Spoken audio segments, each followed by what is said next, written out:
მე მინდა ამ ფონზე კიდევ ერთხელ უდიდესი მადლობა შემოგწიროთ Facebook აუდიტორიას, YouTube აუდიტორიას, TikTok-ელებს, ყველას, ვინც ჩვენს გვერდით იდგა ეს ბლოკადის 2 წელი და ფაქტიურად მოგვახდენინა გარღვევა ინიციატორებს, რაც სურდათ, რომ ჩვენ ჩავეკრეთ და გადავეშენებიეთ, არ გამოუვიდათ თქვენი დახმარებით, თქვენი სამშობლოსადმი ერთგულებით, თანამებრძოლობით, მაღალი სტანდარტის მოქალაქეობით და გწირავთ ძალიან დიდ მადლობას, რომ არ მიგვატოვეთ და დაიჯერეთ ჩვენი და გვერდში დაგვიდექი და გვერდში დაგვიყენეთ.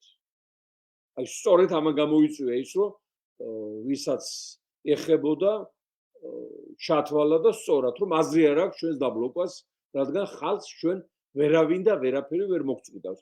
შემონო ამბავი კიდევ ალბათ გაგიხარდება თქვენს, თუმცა მე ძალიან გაბრაზებული ვიყავი და ვამბობდი, რომ არასოდეს რომ გახსნեն ეს ბლოკადა სატელევიზიო აღარ გამოჩნდება მეთქი იქ, მაგრამ ახლა პოლიტიკაში არ იბუტებიან, მოგეხსენებათ, როცა ქვეყნის ინტერესებია, როდესაც საჭიროა მართალი სიტყვის მიტანა ყველა სოფელში, ყველა ქალაქში, ყველა უბანში, შუკაში, ოჯახში, პიროვნებასთან, მთელ სოფლიოში. ამიტომ ფაქტურად დაამთავრდა 2 წლიანი გამყინვარების პერიოდი ჩვენსა და TV-პირველს შორის. ის 2 წლიანი ბლოკადა, რომელიც მართლა სტაბილურად გვედო, როგორც მივახციეთ შეთანხმებას დაამთავრდა და არის პირობა, რომ გაგვაშუქებენ იმ პარამეტრებით და ფორმატით, როგორც ეს უნდა ხდებოდეს ოდნავ ნორმალურ ცივილიზებულ ვითარებაში.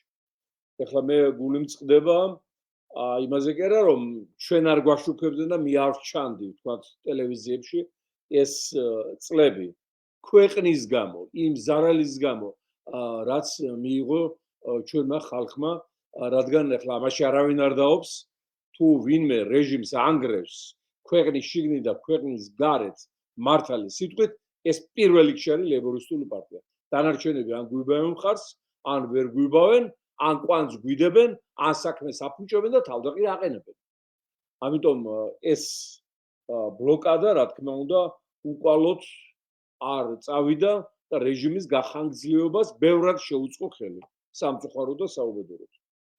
ვფიქრობ, ახლა უკეთესი პერიოდი დაიწყება იმ გაგებით, რომ გაშუქება და ჩვენი საქმიანობის თქვენამდე მოტანა შედარებით გაიოლდება, ბევრად გაიოლდება, რადგან არის მოსახლეობის კატეგორია, რომელიც სოციქსელებთან არ არის ჯერ გაშინაურებული და ისევ ტელემაუწყებლობის იმედზეა, აი სწორედ მათთან იყო კონტაქტი ძალიან შესუსტებული და სწორედ ისინი კითხულობდნენ, სად ახართ, რატო არ ჩანხართ, ხო არ დაანებეთ პოლიტიკას თავი და აი ამგვარი ფანტასმაგორიული თეორიებიც კი მოქმედებდა და ინიციატორებს ამ ბლოკადისა სწორედ ეს ჰქონდათ განზრახული და სამწუხაროდ ფაქტიურად რაც ივანიშვილს სურდა და რეჟიმს ამ ბლოკადით ის მოხდა. ინიციატორებს არ ვიცი ახლა რა მოძრაებდათ კონკრეტულად, იყო რაიმე შეთქმულება, მოლაპარაკება, მე ვფიქრობ, რომ იყო, მაგრამ თუ ეს არ იყო, მაგრამ მაინც გააკეთეს, ფაქტიურად ალბათ ახლა მაინც ხვდებიან ვის წისქვილზე დაასხეს წყალი. დიახ, ანუ ჩვენ ერთად გომით გავიმარჯვეთ, მოკლედ აი ეს მინდოდა მეთქვა და კიდევ ერთხელ ხელს ვიხრი თქვენს წინაშე. ალიევი გვეწვია თბილისში. როგორც მოსალოდნელი იყო, შეხვდა ქვეყნის სუპერ აიათოლას, ბიძინა ივანიშვილს. ის აიათოლა იყო კონსტიტუციური.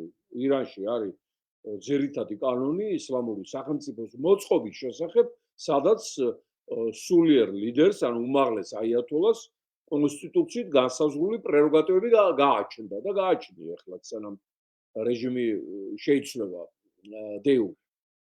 აი ამ ჩვენს შემთხვევაში ეს უპრეცედენტო მოვლენაა, რომ არსებას არ აქვს არავითარი თანამდებობა, არავითარი ძალაუფლება, არავითარი ლეგიტიმაცია.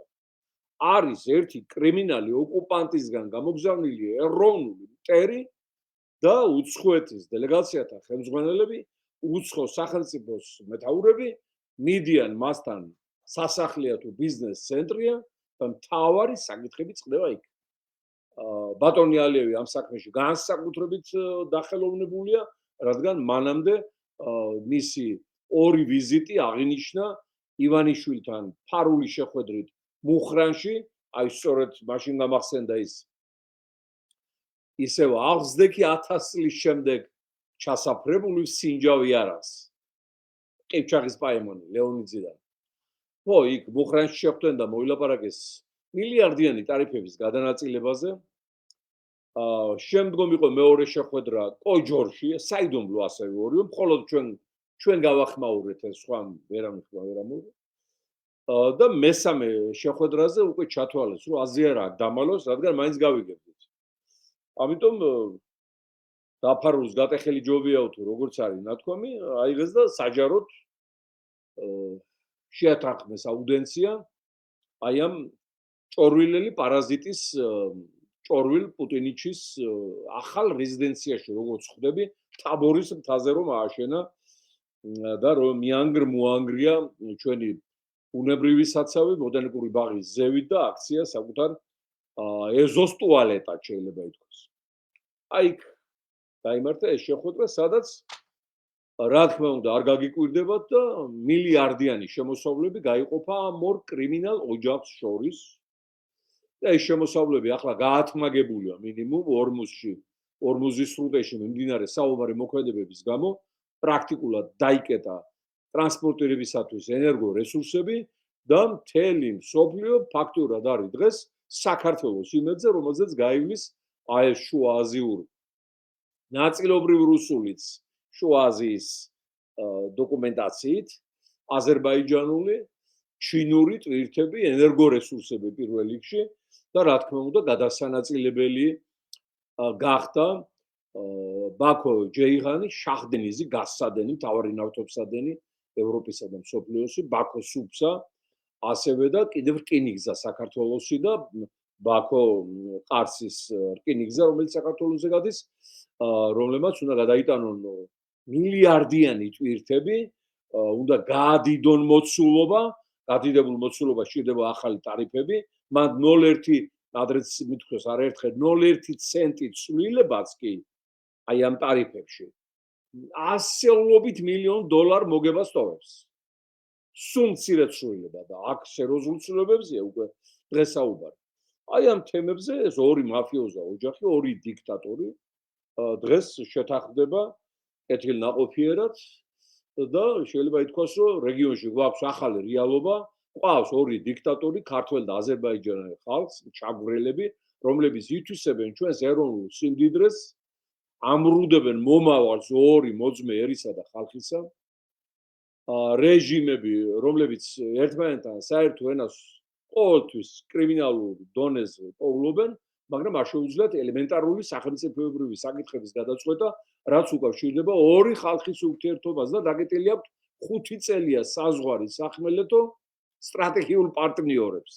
გინახავთ თქვენ სტრატეგიული პარტნიორები დაკეტილი სახმელეთო საზღვრით და არ შეუძლიათ ჩვენს აზერბაიჯანელებს, საქართველოს მოქალაქეებს, ასევე საინგილოში ქართველებს გადასვლა, გადმოსვლა, ხალხი ვერ აკეთებს ბიზნესს, ვერ მოძრაობს, უნდა ჩამოვიდნენ თბილისის აეროპორტში, აიღონ ალიევის ავიაკომპანიაზე კაი ძვირიანი ბილეთები, ჩაფრინდნენ ბაქოში, რომ მე ლაგოდეხამდე, ანუ საინგილო ლაგოდეხის გვერდზეა, ხო? იქამდე 400 კილომეტრი გამოიერონ კიდე და მოვიდნენ. 5 წელია ამ დღეშია ხალხი. ამას არ წყვეტს არც ერთი რეჟიმი ამ თემაზე. არც ერთი რეჟიმი. თვითონ ბატონი ალიევი გახლავთ, ნუ მე ვიტყოდი შახაბასის ღირსეული წარმომადგენელი ბჭყალებში, ჩვენს სახელმწიფოებრივ ინტერესებთან მტრობის ასპექტში, თუ შახაბასმა, თუ ირანის ერთ-ერთმა შახმა იქ 4000 ბერი ჩაკლა გარეჯში, იმის გამო რომ წირბალოცვის დრო იყო და ის ნადირობდა ყარეას ველებზე და ცუდად მოესმეს ლოცვა ჩვენი აი ამ შთამომავალმა იმ შახიცამ ოკუპაცია გაუკეთა საერთოდ წაგვართვა დავით გარეჯი ჩიჩხიტური აღდგომის მონასტერი მე ვებძოდი ხელდახელ ამის ჯარებს რომელიც ჯარებსაც წინ მოუძღოდა 2019 წელს აღდგომის დღეებში აპრილში ბიძინა ივანიშვილის სასაზღვრო და სპეციალური დანიშნულების ნაწილები მოუძღოდნენ წინ ეს ვიდეო დევს YouTube-ზე და შეგიძლიათ ნახოთ იქ რა ხდებოდა და რა მდგომარეობა იყო.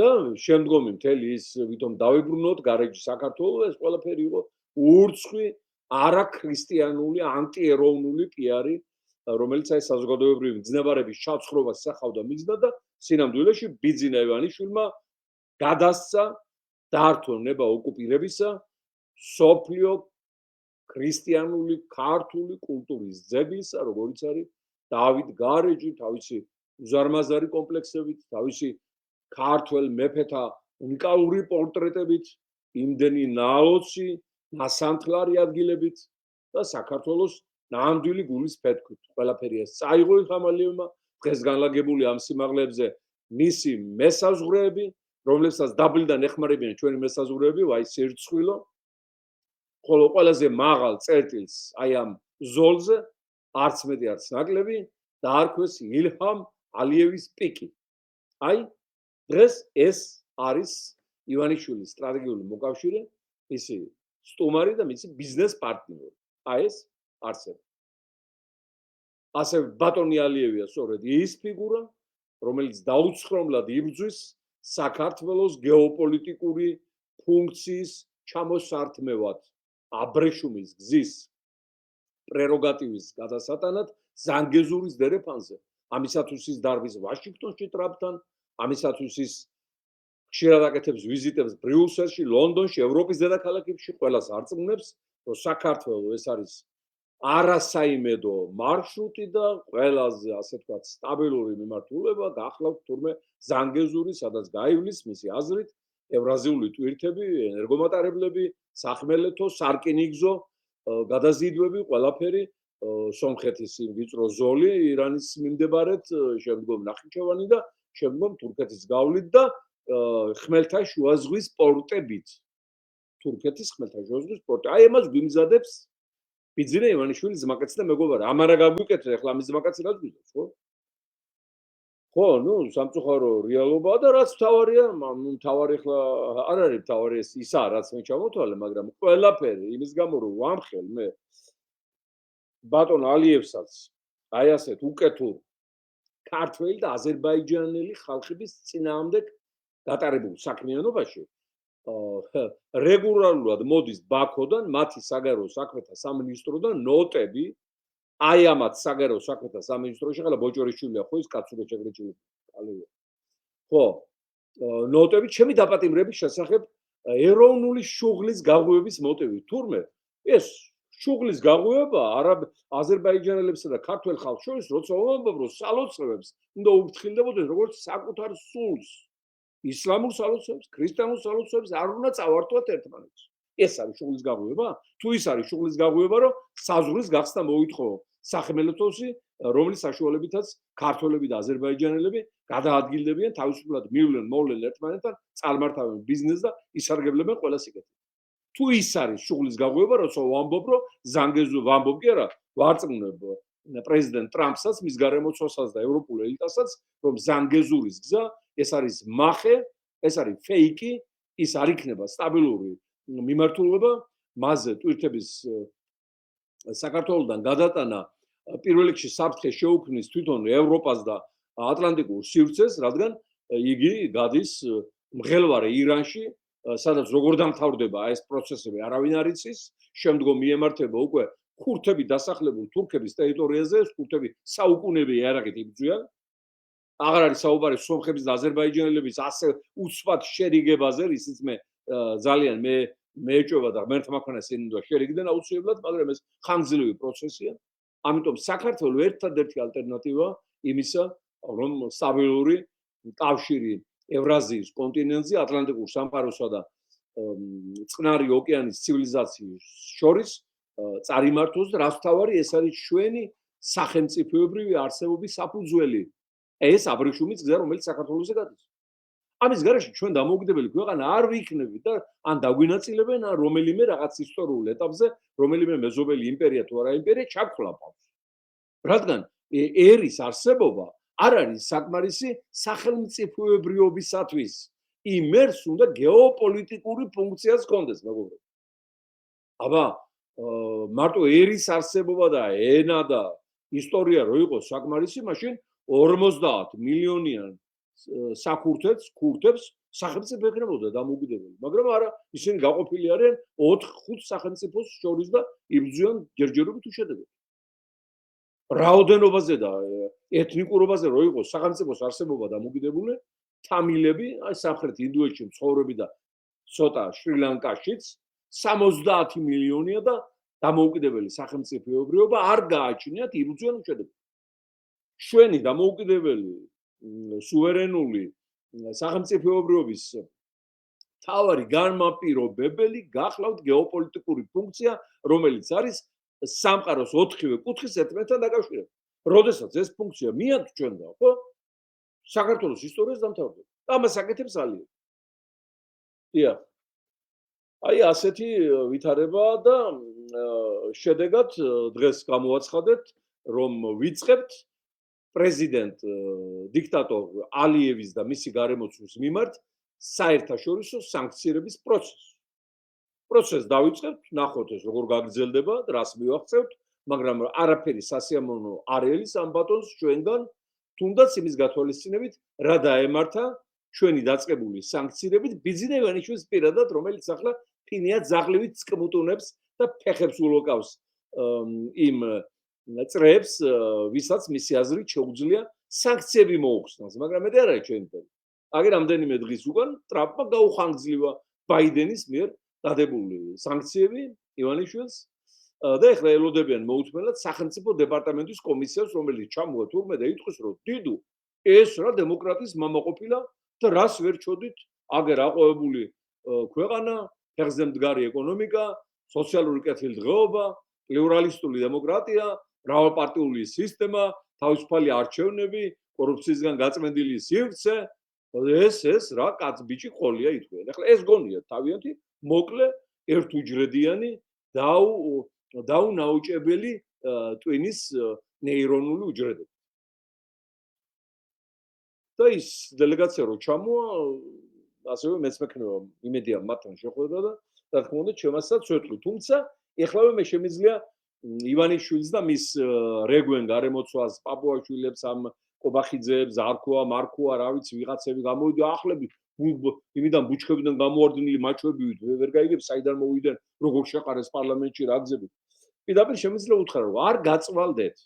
აი, ჰიპოთეტურ ვარიანტში, რომც მოინდომოს პრეზიდენტმა ტრამპმა პირადად სანქციებისგან გადარჩენა ივანიშვილის და ამ რეჟიმის შენარჩუნება, გახანგრძლივება თუ ხარდაჭერა თუ რაღაცა კომპრომისი ამ ეკონომიკისა და ორმუზის სრუტეში მიმდინარე ომის გამო და ამ თვით განტარობასთან დაკავშირებით, რომც მოინდომოს. ამას ვერ შეძლებს პრეზიდენტი ტრამპი. რადგან მას დაეშლება უმრავლესობა კონგრესში. და იმავე წუთს წამოუყენებენ იმპიჩმენტს დემოკრატები, რომლებსაც გამზადებული აქვს საიმპიჩმენტო დოკუმენტაცია გაიხსნა. დაიშლება უმრავლესობა, თავის უმრავლესობა, იმიტომ რომ იქ ისეთი ომები და ლიდერებია რესპუბლიკური პარტიას, ანუ ტრამპის პარტიის, ივანიშვილის წინააღმდეგ განწყობილი და ქართველი ხალხის გვერდით დგომი, ახლა გვარებს აღარ დაგისახელებთ, ეს ხალხია, რომელიც მე შევკრიბი ამ 12 წლის მანძილზე, ლეიბორისტულმა პარტიამ. ისინი არ დათმობენ ამას და ამას არ ჭამენ არც ერთ შემთხვევაში და არ აპატიებენ არც თავის პრეზიდენტს. ამიტომ არც ერთ შემთხვევაში რომ ძალიან უნდოდეს, ჯერგეთ ეს არ უნდა და არ წიგნობილი ვარ, ტრამპი არ წავა ამ ნაბიჯს. აღარ არის საუბარი მარკო რუბიოზე, რომელიც მეორე პირია რეალური გავლენის შეერთებულ შტატებში, სახელმწიფო მდივანი და რომელმაც შემგან იცის პირადად, უკვე 14 წელი ეს ხო სენატორი იყო ჯერ. აი იმ პერიოდიდან რა ღვთისპირიდან გადავარდნილ პატარა პუტინთან აქვს საქმე თანამედროვე მსოფლიოს. ამიტომ ნუ იოცნებებენ და ნუ ექნებათ იმედი რომ რაღაცა ეშველებათ მათ, არაფერი არ ეშველებათ. ერთადერთი საშველი მათი მიემართება გრდანის საგამოძიებო იზოლატორისაგან. საუკეთესო ვარიანტში, უარეს ვარიანტში ის მათ ელოდებათ საერთაშორისო ტრიბუნალისგან. რის თაობაზეც უკვე ეუთომ გააკეთა შესაბამისი დასკვნა და არაფერს არ ფანტაზიურობ ალბათ ამეთანხმებით. ჩვენ უნდა აღვიჭუროთ სწორედ იმ ქრისტეს მიერი მებრძოლის სულით, რომელმაც დაამარცხა თავის დროზე ბოროტება და ამარცხებს ყოველ ქრისტიანობა მარტო ერთ დღეს ან ერთი კონკრეტული პერიოდი კი არ ებრძვის ბოროტებას, მუდმივი ბრძოლა ქრისტიანობა ბოროტებასთან და ბოროტების დამარცხება შესაბამისად. ამიტომ ჩვენ ამისათვის უნდა ვიყოთ მზად, რომ წინ გველოდება დიდი გამარჯვება და მტრის დამარცხება.